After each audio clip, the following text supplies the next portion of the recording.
Joining us for morning coffee is the man who discovered the wreckage of the Titanic, Dr. Bob Ballard, and he has a new interest. It is The Alien Deep, and it's now a 5-part series on the National Geographic Channel. Here's a look. At a site dubbed Ivory Towers, the team sees a brand new species. Squat, blind, hairy-looking crustaceans called Hoff crabs, affectionately named for the hairy-chested actor David Hasselhoff. How the crabs can exist here is a testament to the amazing diversity that life can toss up. Do not hassle the Hoff. Bob Ballard, great to have you with us. Good morning. I'll try not to. It actually has hair on its chest. It grows its food on its chest. Wow. It's really weird. It sounds delicious. Yeah, right. You don't want to be buried at sea, I'll tell you that. You found the Titanic buried at sea. Yes, I did. Many years ago. I When did. was the last time you were back? Well, we went back in 2004. We wanted to see what it looked like almost 20 years later. We go back periodically to sort of see what's happening to the ship because it's such an iconic ship.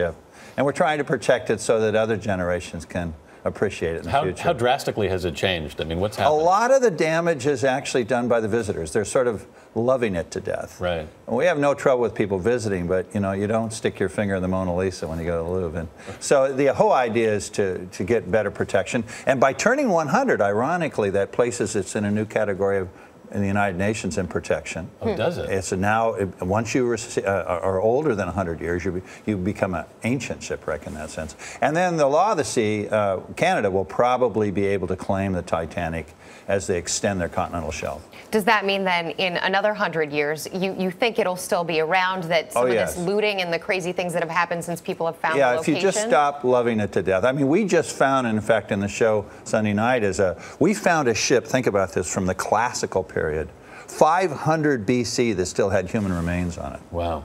Really? You actually want to go down and restore it. Yes, you can. Actually, you really can do preservation concept. People don't realize you can actually clean and paint a ship underwater. They do it with super tankers. So yeah, you try to do historical preservation, which certainly can be done. And this is something that people can see you doing on Alien Deep as you explore the waters. Exactly.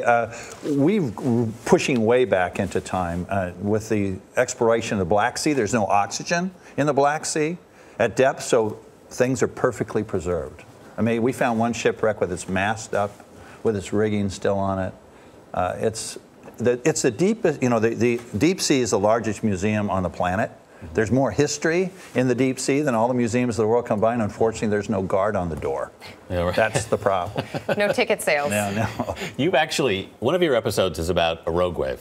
Yep. Which you personally experienced. I did. I just turned 70, but I went to sea when I was 17 on my first oceanographic expedition. And it's like out of the perfect storm. These rogue waves are what sink ships without a trace, and they just envelop you. And I was 17 years old. I was out in the Pacific on a Scripps ship from the Scripps Institute of Oceanography, standing up on the bridge, and all of a sudden one of these monsters appear. Right. And they're not like a tsunami where you have an earthquake and migrates from the epicenter. These things are freak things that occur in a spot. It's a combination of storm patterns from various directions, and if you're in the wrong place at the wrong time, they just eat you. And this one went right over you don't go over them.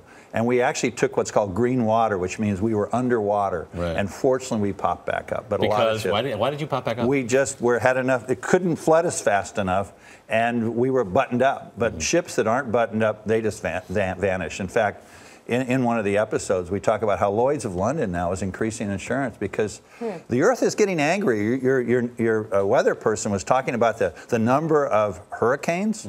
They're getting meaner. Tornadoes are getting meaner. The ocean is getting meaner. And in fact, now the insurance companies are raising policies on ships. Wow. Yeah. Very quickly, your holy grail, the thing you want to find. One sentence. Oh, gosh. Hard to say. I would love to find the Sea People ship. Okay. The Sea People are a mythical people that have never been found. All right. Thanks, Bob. Thanks so much for being with us. And don't forget, Alien Deep with Bob Ballard kicks off tomorrow night on the National Geographic Channel.